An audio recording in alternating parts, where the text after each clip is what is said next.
আসসালামু আলাইকুম। চলুন দেখে নেওয়া যাক যুক্তরাষ্ট্র ও ইরানকে ঘিরে আজকের বড় আপডেট। যুক্তরাষ্ট্র ও ইরানের মধ্যে নতুন করে উত্তেজনা আবারও বিশ্ববাসীর দৃষ্টি কেড়েছে। মধ্যপ্রাচ্যে সম্ভাব্য সামরিক সংঘাতের আশঙ্কায় যুক্তরাষ্ট্র গুরুত্বপূর্ণ সতর্কতামূলক পদক্ষেপ নিয়েছে। সর্বশেষ তথ্যে জানা গেছে, কাতারের আল উদেইদ বিমান ঘাঁটি থেকে যুক্তরাষ্ট্র তাদের কিছু সামরিক সদস্য সরিয়ে নিয়েছে।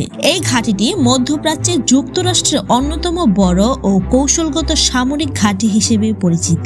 মার্কিন প্রতিরক্ষা দপ্তরের দাবি, এটি কোনো যুদ্ধ শুরুর সিদ্ধান্ত নয়, বরং সম্ভাব্য ঝুঁকি এড়াতে নেওয়া একটি নিরাপত্তামূলক ব্যবস্থা। তবে আন্তর্জাতিক বিশ্লেষকদের মতে এই পদক্ষেপ পরিস্থিতির গভীরতা স্পষ্টভাবে তুলে ধরেছে। এই ঘটনার পরপরই কড়া প্রতিক্রিয়া জানিয়েছে ইরান। ইরানি সরকারের পক্ষ থেকে স্পষ্ট ভাষায় জানানো হয়েছে, যুক্তরাষ্ট্র যদি ইরানের বিরুদ্ধে কোনো ধরনের সামরিক হামলা চালায় তাহলে তার জবাব হবে কঠোর, শক্তিশালী এবং তাৎক্ষণিক। ইরান আরো বলেছে, তারা নিজেদের সার্বভৌমত্ব ও নিরাপত্তা রক্ষায় কোনো আপোষ করবে না এবং যে কোনো আগ্রাসনের বিরুদ্ধে প্রতিরোধ গড়ে তুলতে সম্পূর্ণ প্রস্তুত। বিশেষজ্ঞরা বলছেন, যুক্তরাষ্ট্র ও ইরানের এই উত্তেজনার পেছনে রয়েছে দীর্ঘদিনের বিরোধ। ইরানের পারমাণবিক কর্মসূচি, মধ্যপ্রাচ্যে যুক্তরাষ্ট্রের সামরিক উপস্থিতি এবং অর্থনৈতিক নিষেধাজ্ঞা, এই সবকিছু মিলিয়ে দুই দেশের সম্পর্ককে করেছে আরো জটিল। বর্তমান পরিস্থিতিতে সবচেয়ে বড় আশঙ্কা হলো,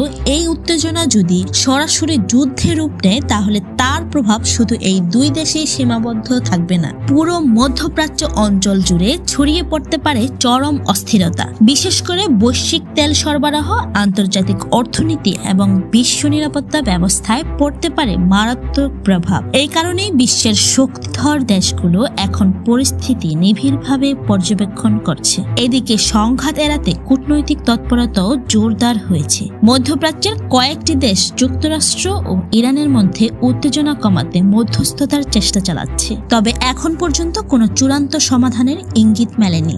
সব মিলিয়ে বলা যায়, যুক্তরাষ্ট্র ইরান সম্পর্ক এখন এক চরম অনিশ্চয়তার মধ্য দিয়ে যাচ্ছে। এই উত্তেজনা শান্তির পথে যাবে নাকি সংঘাতের দিকে মোড় নেবে, সেটাই এখন সবচেয়ে বড় প্রশ্ন। এই ছিল যুক্তরাষ্ট্র ও ইরান নিয়ে আজকের সর্বশেষ আপডেট। এমন আরো গুরুত্বপূর্ণ আন্তর্জাতিক খবর পেতে SAS ইনফো টিভি চ্যানেলটি সাবস্ক্রাইব করুন। ভিডিওটি ভালো লাগলে লাইক দিন এবং আপনার মতামত কমেন্টে জানান। দেখা হবে পরবর্তী আপডেটে। প্রতিদিন এমন নিত্য নতুন খবর পেতে SAS ইনফো টিভির সাথে থাকুন। চ্যানেলটি সাবস্ক্রাইব ও ফলো করে বেল আইকনটি প্রেস করুন। সঙ্গে থাকুন, ভালো থাকুন। ধন্যবাদ।